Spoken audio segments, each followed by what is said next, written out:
Okay, so I mixed my coffee regularly just with water, but then I was trying this frothing. It was supposed to be like sugar and just instant coffee. I tried a sugar-free syrup, my caramel one, and then we're gonna put like milk, I guess. I don't know, we're gonna give this a go.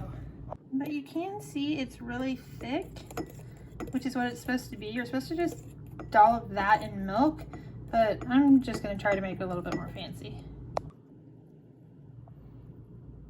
Okay, so I'm just gonna kind of whip that off a little bit.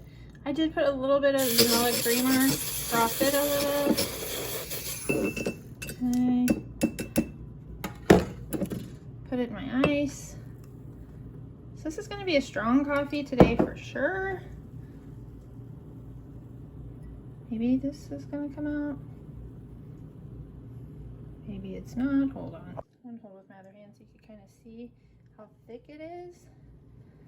Because then we're gonna try it. I'm kind of excited about this. Okay, we're gonna give it a go and give it a try. Oh my gosh, it's super delicious. It's a little stronger coffee taste, but not bitter or gross. I don't like black coffee, so that would be gross to me. But it's still really creamy and really flavorful, and it's really caramel, and I love caramel, so I don't know, I really like it.